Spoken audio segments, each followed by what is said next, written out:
Janeiro, a emissora da Fraternidade passa a apresentar Luz na Penumbra, programa que leva ao seu coração a mensagem da doutrina espírita.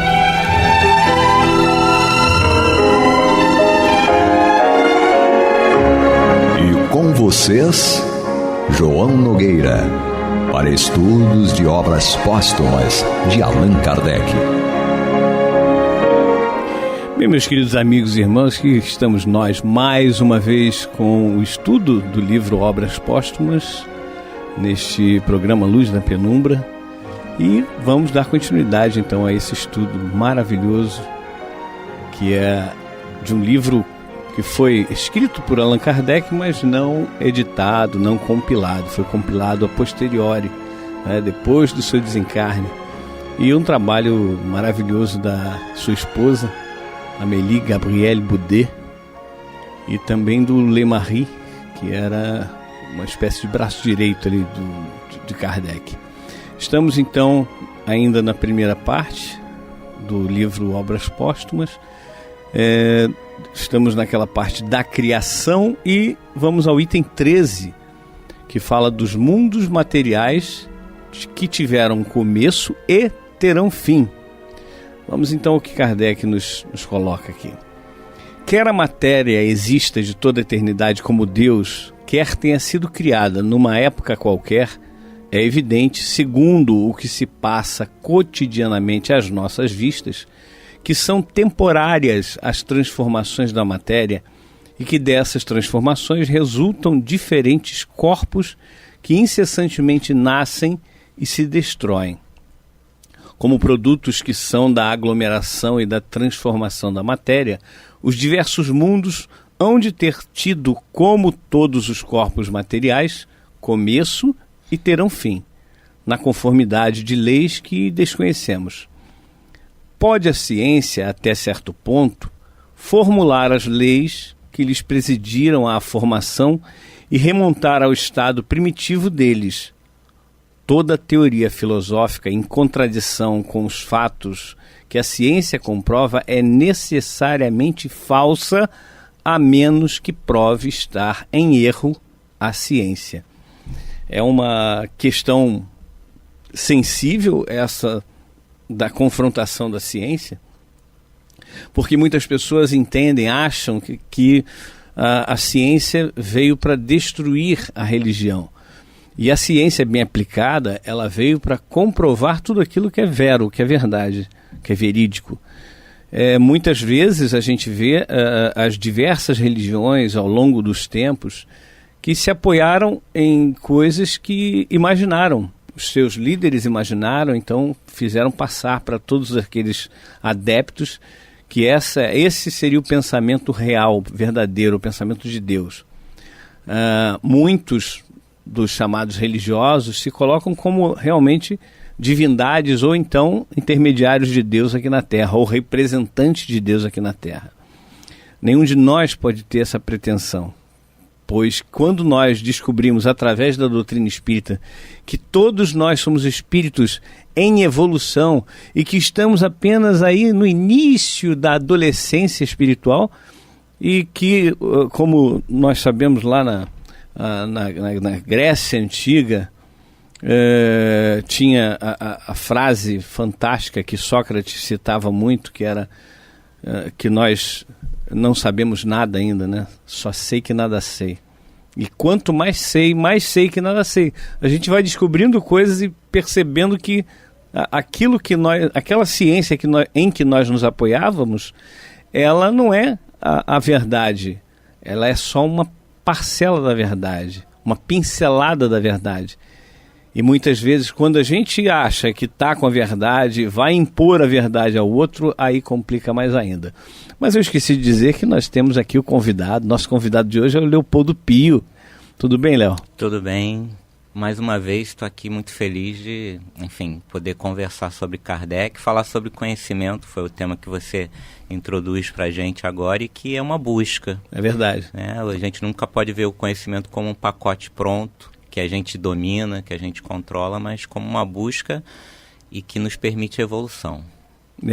E quanto a essa questão, né, da criação, dos mundos materiais terem começo e fim, e terão fim, a gente sabe, como Lavoisier disse, na natureza nada se cria, nada se perde, tudo se transforma. Então nós vemos que a matéria, que hoje está aglomerada, por exemplo, num planeta, um dia vai se desagregar e vai formar outros corpos, não é isso, Léo? Exatamente. A gente não pode ter a noção, que é uma noção de senso comum, de que a matéria é algo parado no tempo e espaço, que sempre é a mesma coisa. Como você citou, Lavoisier, existe um dinamismo da materialidade, porque a gente sabe como espíritas que materialidade, na verdade, é uma oportunidade, é uma situação efêmera em que nós podemos exercitar um pouco das nossas virtudes, trabalhar os nossos vícios, elaborar nossas relações, e muitas vezes a gente se esquece que nós não somos seres materiais, tendo experiências corporais. Aliás, a gente inverte, né, na verdade. Eu mesmo acabei de inverter aqui, para mostrar que ainda sou muito materialista. Na verdade, nós somos seres espirituais tendo experiências materiais que são efêmeras, exatamente porque a materialidade é dinâmica. E, na verdade, em geral, a gente pensa exatamente o contrário. Nós nos vemos, muitas vezes, como seres materiais que, de vez em quando, tem algum vínculozinho rápido com a espiritualidade, geralmente quando a gente está com um problema. E o Kardec, no item 14, inclusive, fala sobre isso, né, muito brevemente, que ele diz o seguinte: criando os mundos materiais, também criou Deus seres inteligentes, a que damos o nome de espíritos. E vai exatamente ao encontro dessa frase, que é do Brian Weiss, nós não somos seres materiais tendo experiências espirituais, somos seres espirituais tendo experiências materiais. Ainda não nos consideramos espíritos, ainda não vivemos como espíritos, porque nós ainda estamos mais próximos do início do que do fim. Ainda respiramos muito a matéria. Quando nós temos um problema tipo desemprego, estou desempregado, bate um desespero. Mas não deveria ser assim. Por quê? Porque nós sabemos que tudo está rigorosamente certo. Como Jesus diz lá em Mateus 10, 29 a 31, não há um pássaro que tombe sobre a terra sem o consentimento do Pai, e todos os fios de cabelo de nossa cabeça, né, trocando um pouquinho vossa pelo nosso, estão contados. E nós somos, então, esses seres inteligentes criados por Deus, que estamos em evolução, mas a gente ainda, mais uma vez, não se considera espírito. A gente vive constantemente como seres materiais. Parece que é como se cada um de nós fôssemos atores representando um papel, só que a gente confunde aquilo que a gente é no âmago, na essência, que é espírito, e a gente acaba confundindo essa essência com aquele papel que a gente desempenha numa determinada peça. E aí quando você fala, né, você remete à doutrina espírita e a essa ideia de que tudo está no seu devido lugar, na verdade existe um roteiro que não é escrito pela gente, e a gente só vai se adaptando e interpretando conforme as nossas facilidades e dificuldades. A questão é que muitas vezes a gente se esquece que essa peça tem um fim. Toda peça tem um fim, e esse roteiro maior, na verdade, também está coordenando esses papéis que a gente vai desempenhando em cada encarnação, ou nessa associação que eu estou fazendo, com uma peça de teatro. O Augusto Cury faz essa associação muito bem, que ele diz o seguinte, é que nós deveríamos deixar de ser aqueles atores coadjuvantes para assumir o papel principal da peça da nossa própria vida. Ele compara realmente a um teatro e diz o seguinte: muitas vezes nós nos sentamos na plateia e assistimos o desenrolar da peça da nossa vida. Algumas vezes subimos ao palco, mas somos atores coadjuvantes, tendo aqui ou ali uma forma de ação, mas na maioria das vezes nós simplesmente estamos de espectadores também. Então a proposição do Augusto Cury é essa, para que nós deixemos de estar na plateia, deixarmos de sermos atores coadjuvantes, atores e atrizes, claro, e sermos o ator principal da nossa própria vida. Perfeito. Olha o que Kardec coloca no item 15. Desconhecemos a origem e o modo de criação dos espíritos.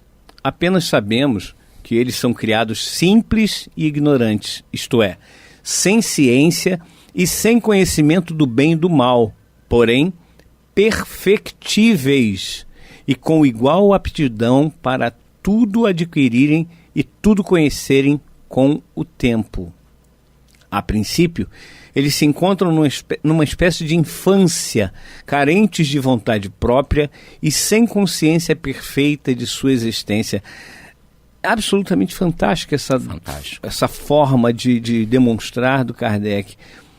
O Gastão tinha uma forma de explicar esse trecho que era o seguinte: nós somos como um caroço de manga, em que nós pegamos o caroço de manga e dizemos para ela assim: tu és uma mangueira. Assim como Jesus disse para nós, repetindo o Salmo 82, versículo 6, vós sois deuses. Kardec está colocando aqui que nós somos perfectíveis e temos tudo dentro de nós, todas as leis gravadas em nossa consciência, tudo, absolutamente tudo, para que nós nos desenvolvamos e cheguemos então à perfeição, que é o ponto, a meta que todos nós estamos destinados. Essa é a ideia de divindade. Exatamente. Para nós, seres humanos, que estamos nesse momento ainda de evolução. É isso aí. E a gente ainda não tem essa condição toda desenvolvida e estamos desenvolvendo. É por isso que quando nós nos deparamos com algo ruim, negativo, nós nos ressentimos e até queremos dar o troco, muitas vezes, infelizmente. Mas nós vamos fazer um pequeno intervalo e voltamos já já. Você está ouvindo pela Rádio Rio de Janeiro o programa Luz na Penumbra, com estudos de obras póstumas na apresentação de João Nogueira. Meus queridos amigos e irmãos, estamos de volta aqui com o estudo do livro Obras Póstumas dentro do Luz na Penumbra.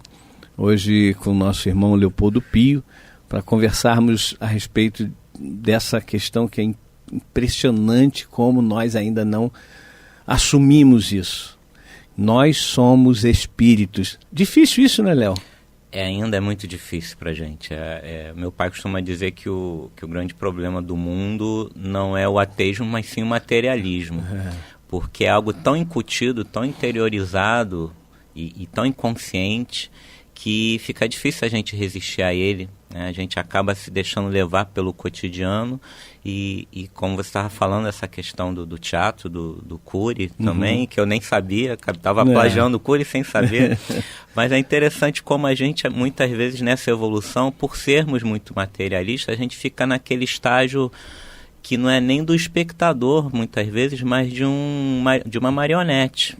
A gente se percebe como se fosse aquela peçazinha de fantoches ou de marionete, e a gente não consegue se tornar atores vivos da nossa própria vida. E eu acho que o materialismo aí, ele é, na verdade, a grande força motriz que deixa a gente nesse estágio sempre de zona de conforto, de senso comum, de ausência de responsabilização, né, de autorresponsabilidade, digamos assim, sem a qual a gente não consegue evoluir.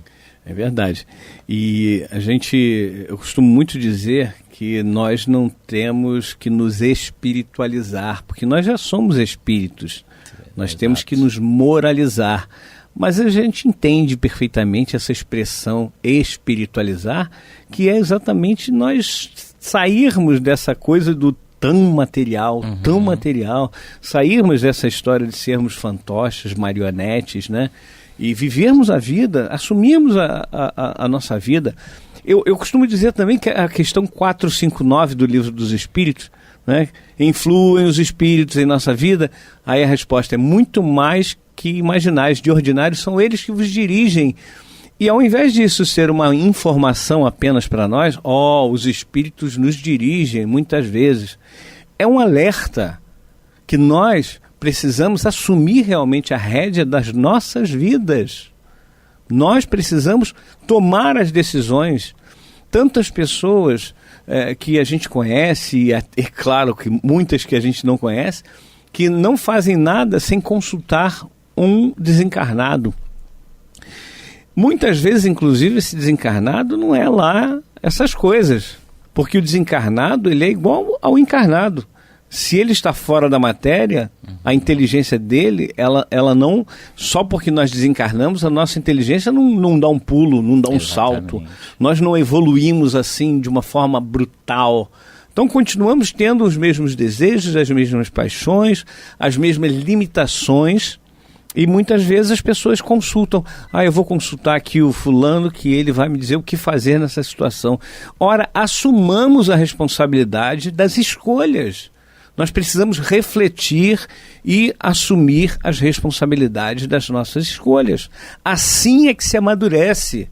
Não é pegando a opinião de um, de outro, que já avançou na senda evolutiva, já está mais à frente. Ele ou ela já evoluiu. Nós vamos continuar pegando as informações, os alertas, etc. e tal, e simplesmente fazendo a única coisa que eu faço é aquilo que ele me diz para fazer? E aí tem uma grande diferença entre você ver, né, esses seres já evoluídos como modelo, como uma referência, ou você simplesmente olhar e falar assim, eu queria ser assim, eu podia ser assim, mas não se motivar o suficiente para realmente agir de acordo, correr atrás, como se costuma dizer por aí. Verdade. Né? E muitas vezes a gente se perde exatamente porque nessa segunda situação que eu coloco, a gente entra num piloto automático achando que o mundo vai criar as oportunidades por si só para você evoluir. Se você não criar essas oportunidades, e por isso que eu gosto mais da palavra possibilidades do que oportunidade, porque parece que oportunidade é algo que surge de fora, que cai de paraquedas, né, e que permite a você evoluir. Não, essa vontade de evoluir ela tem que vir de dentro, ela tem que vir de uma atitude mais consciente, né? Eu acho que o que está por trás do que você está falando é que a gente tem que ter uma ação mais consciente com relação à nossa própria vida. Sermos os autores, sermos os atores principais, tomarmos as rédeas, precisamos estar realmente fazendo aquilo que nós devemos fazer. Mas não dá aquilo trabalho, que alguém... né, João? Dá trabalho, exatamente. Dá trabalho. Esse é que é o grande problema. Mas olha só, pegamos aqui mais um item, o 16, quando Kardec diz: à medida que o espírito se distancia do ponto de partida, desenvolve-se-lhe as ideias, como na criança, e com as ideias o livre-arbítrio, isto é, a liberdade de fazer ou não fazer, de seguir este ou aquele caminho para seu adiantamento, o que é um dos atributos essenciais do espírito. Olha aí. Muitas pessoas falam do livre-arbítrio, ou seja, da liberdade de escolha. Nós gostamos de comparar nossa vida como espíritos à vida de uma criança, de um ser. Nasceu meu filho, tá lá, bebezinho, eu não posso mandar ele andar com 2 meses de idade. Não tem condições. Com 3 anos, eu não posso mandar ele na padaria comprar pão. Eu sei que ele não tem ainda a capacidade de se defender, de saber como atravessar uma rua, de saber a questão do dinheiro, apesar de que essa geração agora, muito mais evoluída do que a anterior, né? Os que estão chegando já estão num processo evolutivo maior, mas ainda assim tem certas coisas que você não vai permitir que uma criança, aí vai subindo para adolescente, faça sem que aquele ser prove que ele tem capacidade de fazer, de cumprir aquela tarefa. Então a liberdade, o livre-arbítrio de nós espíritos é exatamente dessa forma. Ela é relativa a essa liberdade. À medida que nós vamos tendo capacidade de escolher bem, aí nós vamos ganhando mais liberdade de escolha. Enquanto nós não temos capacidade de escolher bem, nós vamos ter a nossa liberdade ainda condicionada. Ou seja, não é 100%, porque nós não somos 100%. É importante, muito importante o que você está falando, porque em geral as pessoas pensam ou você não tem nenhum livre-arbítrio ou você tem um livre-arbítrio absoluto. Mas o livre-arbítrio, que nós espíritas acreditamos, ele depende exatamente das nossas competências, dos nossos méritos, se de alguma forma a gente sabe aproveitar essas possibilidades e as próprias competências que de alguma forma nós desenvolvemos anteriormente, ou se simplesmente a gente deixa essas competências de lado por preguiça, por tédio, por medo, ou por qualquer outro problema pessoal, psicológico. E aí a gente vai subindo como se fosse uma graduação de volume de um rádio que vai do 0 ao 10, e aí conforme a gente vai correndo atrás, conforme a gente vai tomando autonomia e desenvolvendo responsabilidade com relação aos próprios atos e às próprias decisões, a gente também vai ganhando mais esse livre-arbítrio, e esse livre-arbítrio, por sua vez, vai permitir que a gente continue a evoluir e chegar a essa moralização que você havia comentado anteriormente. É verdade. É fundamental que nós entendamos isso, porque, como você falou, nós somos muito extremistas. Ou as pessoas discutem dizendo não há livre-arbítrio, ou dizem que nós temos total liberdade. E não é nenhum nem outro, realmente. Nós teremos total liberdade quando nós atingirmos a perfeição. Exato. E isso ainda vai levar um tempo. Né? Como o Lulu Santos lembra, ainda vai levar um tempo. Né? E aí a gente olha, tem que olhar para dentro da gente e falar assim, será que isso aqui que eu estou querendo vai ser bom para mim? Muitas pessoas pedem muitas coisas, né? Nas nossas orações nós pedimos, meu Deus, eu queria isso, eu queria aquilo. Alguns, eu queria ganhar na Mega Sena, eu poderia ajudar mais. Sim, poderia. Será que poderia? Por que é que eu não ganho? Por que é que eu... jogando, tá? Não é sem jogar, não. Ganhar sem jogar também é muito mais difícil. Mas digamos que a pessoa jogue e não ganhe. Não ganha nunca. Ou então não consegue um bom emprego para ter aqueles recursos financeiros. Está sempre perdendo dinheiro ou gastando onde não sabe. Alguma coisa tem por trás disso aí. Lições fundamentais. Será que eu lido bem com essa situação? A expressão de Jesus, quando ele fala, se o teu olho é motivo de escândalo, arranca-o e lança-o de ti. É melhor entrares na vida sem ter um olho, cego de um olho, do que tendo os dois, todo o seu corpo seja perdido no vale das lamentações. Se o teu pé e a tua mão são motivos de escândalo, arranca-os. É melhor entrares na vida tendo só uma das pernas, só um dos braços, ou seja, coxo ou manco, do que todo o seu corpo venha a se perder no Vale das Lamentações. O que Jesus está dizendo é que ao reencarnarmos, nós somos informados, né, instruídos a nascer sem o olho, sem a voz, sem os ouvidos, sem a condição de ouvir, porque nós no passado erramos muito com esses sentidos. Então, se nós não tivermos esses sentidos, nós vamos apurar outras coisas, vamos desenvolver outros sentidos. É muito interessante isso que você está falando, porque faz toda a diferença falar entrar na vida ou entrar no reino dos céus. É verdade. Na verdade, o que nós espíritas propomos é entender que nós encarnamos exatamente com as competências, com as possibilidades, com as habilidades que a gente precisa para continuar a evoluir.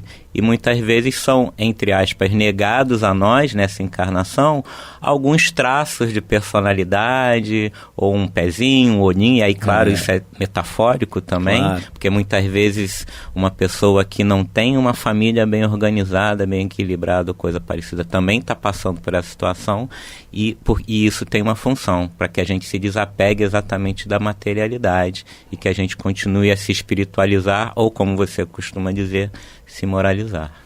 É isso aí, meus irmãos, chegamos ao final desse programa de hoje, né? Nós vamos nos encontrar no próximo programa, se Deus quiser. Programa, se Deus quiser.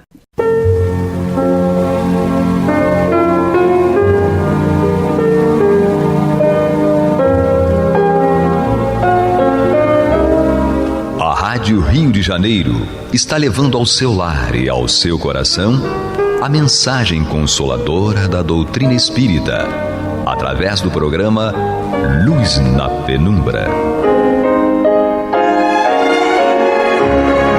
E agora com vocês, Marta Batista e Antônio de Pádua Barbosa. Olá, amigos ouvintes.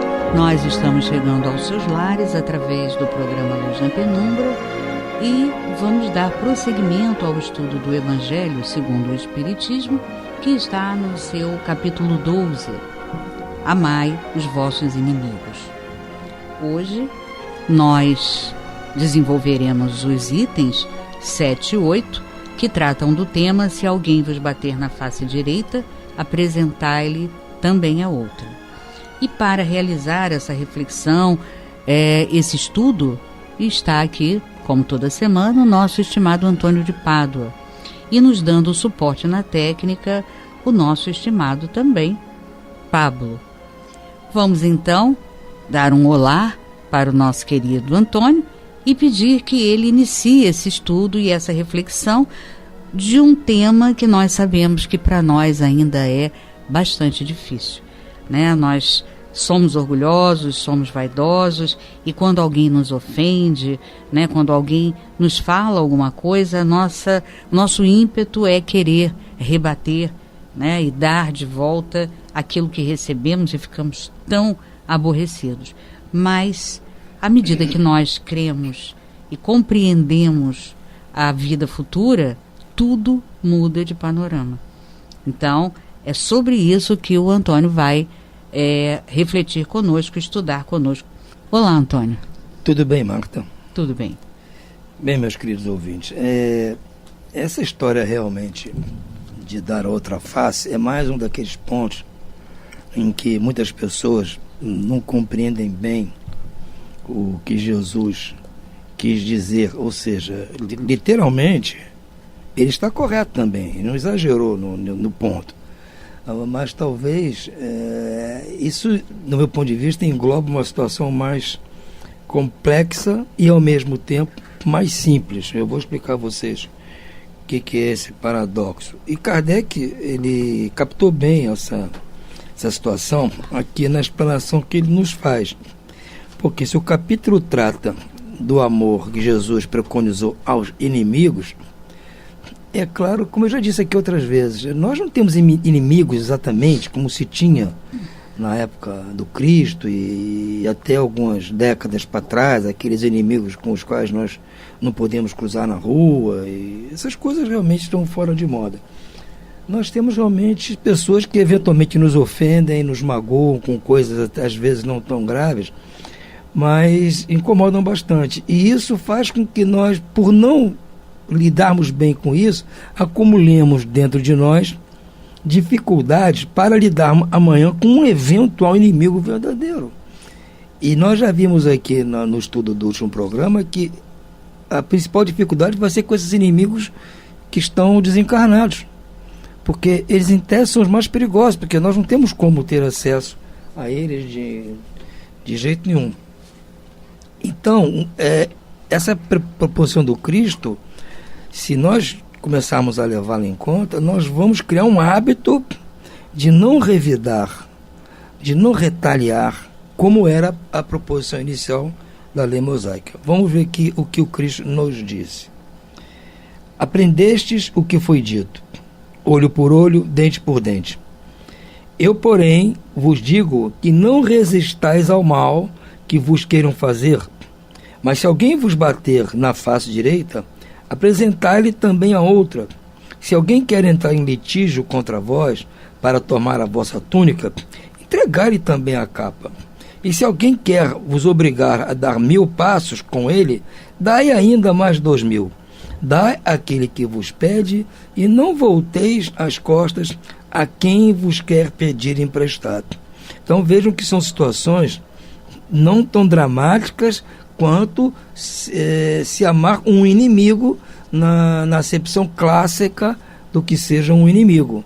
Eventualmente, o cara deu um tapa na minha cara, ele é meu inimigo. Não exatamente, ele pode ter dado, às vezes é o seu irmão que deu um tapa na sua cara, numa discussão de família, numa bobagem, numa discussão por causa de futebol. E aí ele é seu inimigo? Não é seu inimigo.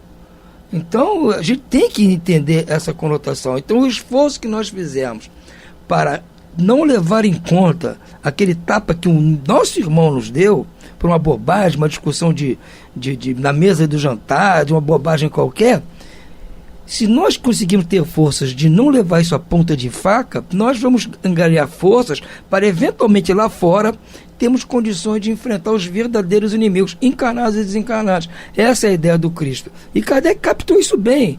Ouçam bem. Os preconceitos do mundo sobre o que se convencionou chamar de ponto de honra são os responsáveis por essa suscetibilidade sombria, nascida do orgulho e da exaltação da personalidade, que leva o homem a retribuir uma injúria com outra injúria, um golpe com outro, o que parece perfeitamente justo para aqueles em quem o senso moral não se eleva acima das paixões terrenas. É o que já falamos aqui também. À primeira vista, o lógico é você retribuir o tapa com outro tapa, a ofensa contra ofensa, a injúria contra injúria. Isso é o pensamento mais lógico, mas nem sempre a lógica do nível da nossa ignorância é o mais apropriado. A lógica precisa estar junto do conhecimento maior, da inteligência e da capacidade de raciocínio, porque a lógica simples, ela é obtusa. Ela é obtusa. Assim como nós discutimos aqui em alguns programas passados a história do tipo de amor. Como eu vou amar um inimigo? Depende do amor a que você está se referindo. A lógica é odiar o inimigo. Sim, mas vamos discutir aqui com calma que tipo de amor de que se trata. Aí a gente chega à conclusão, bom, realmente dá para amar. Nesses termos, dá para fazer o bem ao inimigo, não querer mal a ele. É a mesma coisa aqui. Nós não podemos usar a lógica, vamos dizer assim, imediatista, digamos, cartesiana, ou mosaica, olho por olho, dente por dente, pão, pão, queijo, queijo. Não é bem assim. Nós já somos seres mais evoluídos, mais avançados, e temos que fazer uma análise melhor, porque cada caso é um caso. Como eu disse aqui agora, se for meu irmão, se for meu filho, ou o que seja, a gente não vai revidar da mesma forma.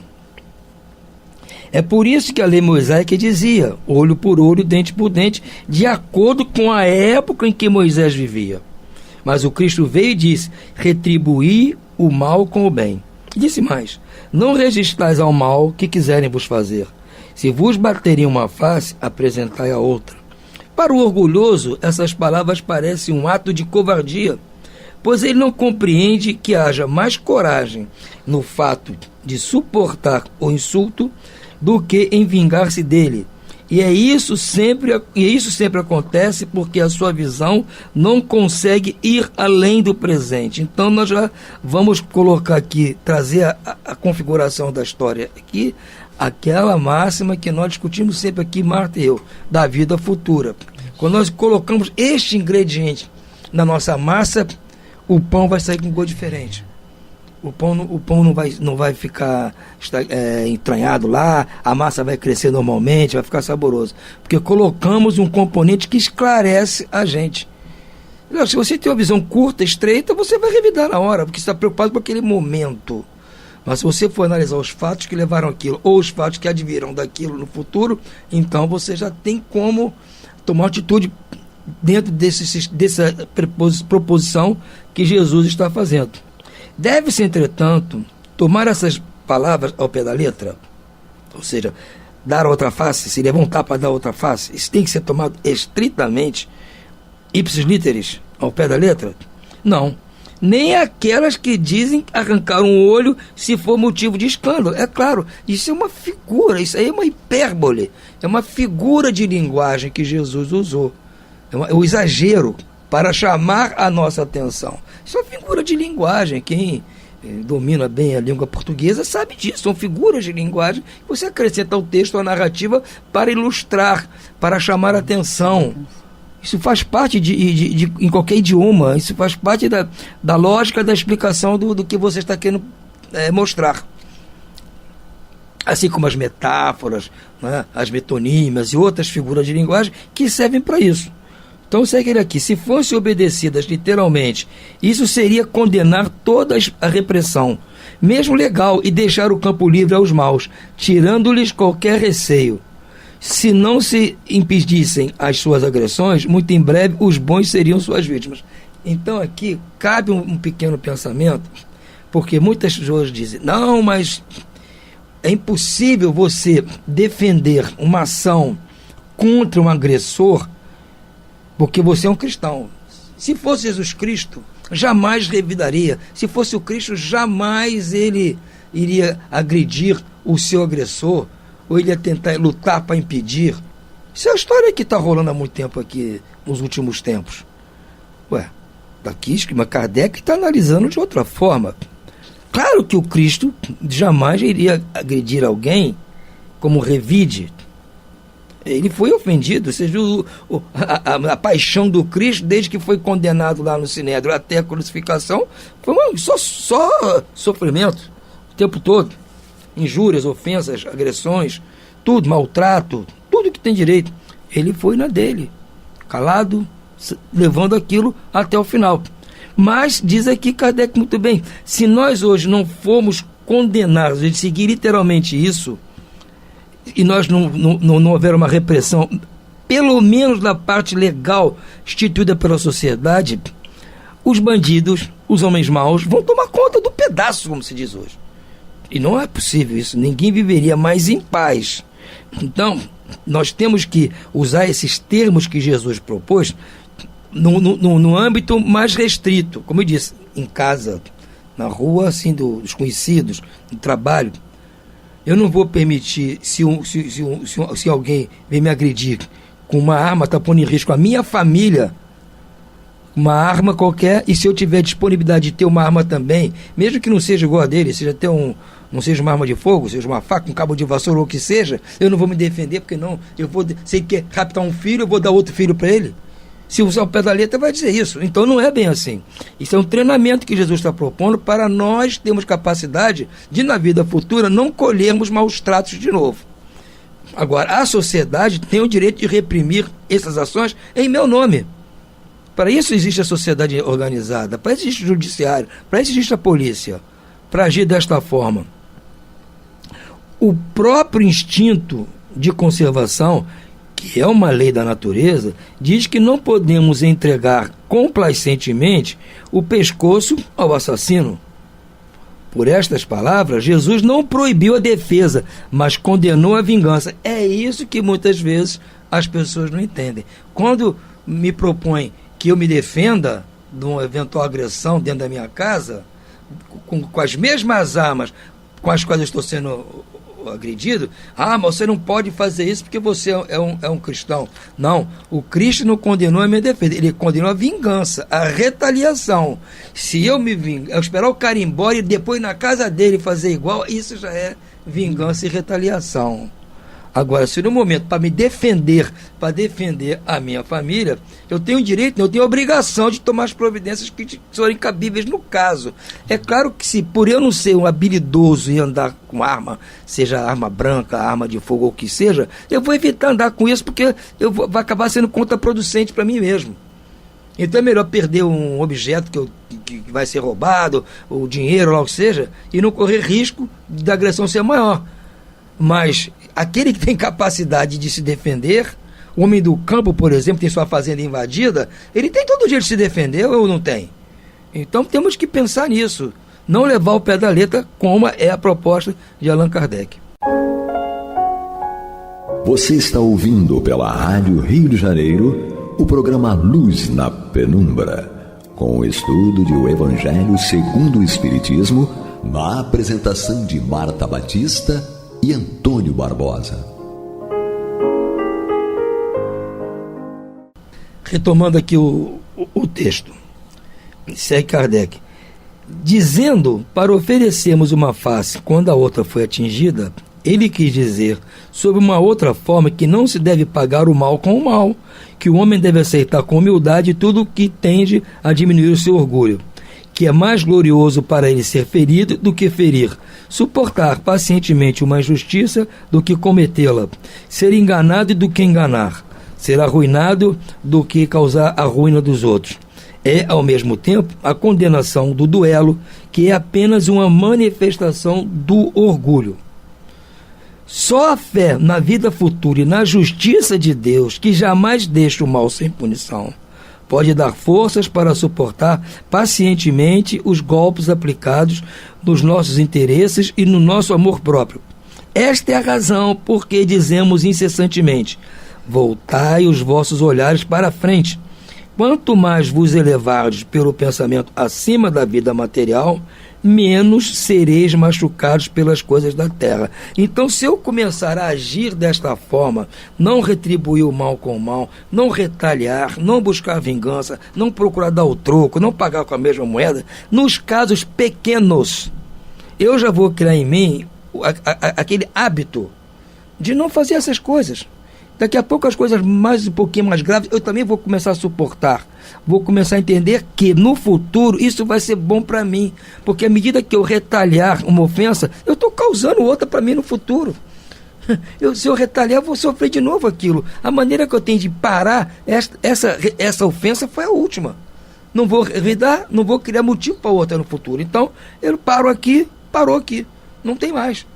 Não vai ter, porque eu não vou dar continuidade a isso. Eu vou parar o processo ali. É isso que Jesus nos propõe e que Allan Kardec está nos explicitando. É um processo muito mais amplo, como eu disse. Ao mesmo tempo, é uma coisa muito mais ampla, muito mais profunda, mas ao mesmo tempo é simples. É agir com simplicidade, agir nas coisas pequenas, nas coisas simples. Mas o processo em si é um processo grande. Não começa na hora da ofensa e vai terminar daqui a não sei quantas encarnações futuras. Não, ele tem que começar ali e terminar ali. Como ele vai terminar? Com a minha... meu esquecimento, com a minha desistência de fazer algum revide, porque se eu revidar, o processo vai continuar sempre. Tipo um moto perpétuo, porque vai continuar, se o outro vai fazer, porque eu fiz, e vai ficar isso a eternidade, como tem estado em nós desde os tempos de antigamente. Nós temos que um dia parar com isso. E a sugestão do Cristo foi isso: olha, esse cara está te tumultuando, porque ele quer que você faça um negócio e daqui andar 1 quilômetro. Você, amigo, tudo bem, eu ando 2. Acabou ali o problema, ele não vai mais perturbar você. Não, mas ele quer porque quer R$100, porque e discute. Tá bom, pronto, então, mas 200, esquecemos o problema. Não vamos discutir. Por causa de dinheiro, por causa de uma caminhada, por causa de uma roupa, ou de um dinheiro que o cara me deve, vou discutir por isso. São coisas muito pequenas, como diz aqui no finalzinho: voltai os vossos olhares para a frente. Quanto mais vos elevados pelo pensamento acima da vida material, menos sereis machucados pelas coisas da terra. Então, se eu ficar discutindo por causa de caminhada, por causa de roupa, por causa de dinheiro, porque emprestou e não pagou, e quando eu tiver assim, agarrado a essas coisas, eu não vou me livrar disso. Vou ficar sempre preso às coisas materiais. E nós temos que desligar disso. Não é o nosso futuro. Ou nós não entendemos na vida futura, na vida espiritual, na vida post-mortem? Nós entendemos isso, então porque vamos discutir por causa de coisas da terra, que amanhã eu posso ter de novo? Posso conquistar novamente? Então para que discutir isso? Não, nós estamos discutindo outro dia, conversando sobre o Eurípides Barçanufo, sobre o Bezerra de Menezes, encantados com o desprendimento que eles mostravam, não é? Que eles mostravam o desprendimento das coisas materiais, não ficavam presos às coisas materiais e iam atender à caridade, mesmo que tivessem que perder alguma coisa, alguma joia, um objeto, ou logo que seja, e que eu e todos nós aqui ficariam, não, eu não faria isso, por que eu vou... Não, como ele tem essa capacidade? Porque eles não estão presos à coisa material. Já passaram por isso, então nós temos que lutar para isso. Não vou deixar que um objeto material seja motivo para me aborrecer, me dar um infarto. Tem gente tendo infarto aí porque perdeu um objeto, ou foi roubado, ou alguém não pagou, ou porque tomou um trambique, sei lá o quê. Pode ficar na hora, ficar chateado, ficar magoado, mas não pode querer revidar, dar o troco, passar a perna no outro também. Não vai resolver. Então tem que, por essas coisas, usá-las enquanto estiver a meu dispor. Mas se ela não está mais ao meu dispor, vida que segue. Eu tenho outras preocupações, não é querer ser melhor que ninguém, mas quando falo, eu digo, nós todos aqui, todos nós devemos ter mais motivação, mais interesse nas outros bens espirituais, como disse o Cristo, os tesouros que estão no reino dos céus. Agora, E deixar essas coisas, por mais gostosas que sejam, por mais alegria que nos tragam, por mais satisfação que proporcionem, vamos deixar para elas acontecerem por si. Ou seja, apareceu, eu uso, não apareceu, sumiu, roubaram, levaram, pediram, eu dei. Acabou. Não vou discutir com isso. Então essa é a proposta do Cristo. E se nós entendemos bem e começarmos a pôr em prática, tenham certeza que nós vamos obter no futuro as recompensas que o Cristo propõe. Verdade, Antônio. Realmente, né, é algo que a gente precisa refazer, reconstruir, né? Então, para reconstruir algo, é preciso que você desconstrua aquele paradigma anterior, né? E o paradigma anterior era alicerçado em quê? Quer dizer, evidente que quando a gente expõe toda a proposta, ela parece fácil, né? E evidente que não é tão fácil assim, porque a gente precisa desconstruir primeiro, né? E desconstruir é muito mais complexo do que construir. Mas a gente precisa usar o raciocínio e enfrentar através de perguntas para nós mesmos. Então, nós estamos felizes do jeito que nós vivemos? Porque se estamos, paciência. Por mais que você esteja na contramão, você vai ter que continuar nessa, porque é essa que você te satisfaz, é o teu momento. Mas se, como a maioria de nós, né, se faz a pergunta, né, você está feliz? E a resposta é não, né, não, eu não estou feliz, eu não gosto de viver num mundo dessa maneira, né, onde existem pessoas que são agressivas, né, e querem nos injuriar, mas para que isso cesse e eu não tenha esse retorno constante, né, é preciso que você pare de revidar. E o que impede, né, de você parar com os revides? O orgulho, né? É o orgulho. É simples assim. A construção que você vai fazer, a reconstrução, pode ser trabalhosa, mas as respostas que você precisa são simples. É o orgulho que te impede. Então, o que você precisa começar a se trabalhar? No orgulho, né? Para que esse orgulho comece a diminuir e para que ele, então, diminuindo, você não sinta aquela necessidade premente de revidar toda injúria, toda violência que te fizerem, né? Claro que, falando em violência, como o Antônio muito bem explicou, né, nós temos o direito, Jesus nos concedeu o direito de nos defendermos. Mas existe uma diferença entre você se defender e você estar revidando todo um maltrato, toda uma injúria. Então, para que você desconstrua, né, ele vá diminuindo de força esse orgulho, o que você precisa? Você precisa mudar a tua perspectiva de vida. Porque se você continuar com a perspectiva de que o presente é o mais importante, né? E eu sei que existe futuro, mas sabe como é que é? Aqui é que eu estou vivendo aqui, e é isso que eu tenho que realizar. Se você continuar com esta perspectiva do presente tão somente, eu creio no futuro, mas deixa que eu preciso fazer isso porque eu não posso levar essa para casa, aí vai ficar complicado. E aí você não vai estar diminuindo o teu orgulho. Então, para diminuir esse orgulho, é preciso que você comece a se alicerçar num outro paradigma, que é o paradigma da fé no futuro. Mas, por hoje, né, o nosso tempo acabou, vamos ficando por aqui, desejando a todos muita paz.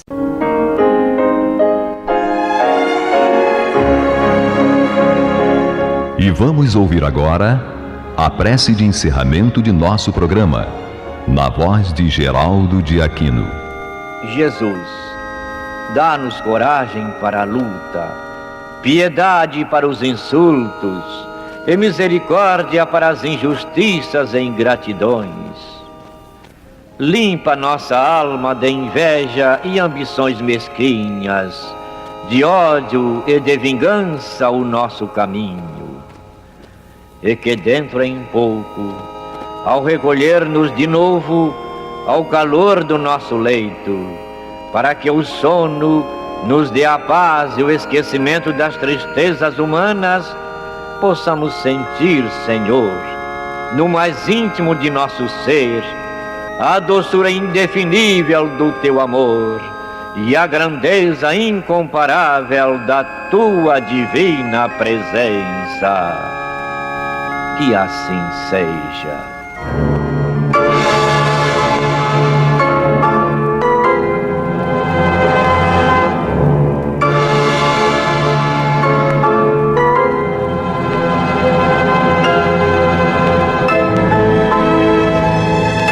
Acabamos de apresentar o programa Luz na Penumbra, que voltará a ser apresentado amanhã às 21 horas nesta emissora.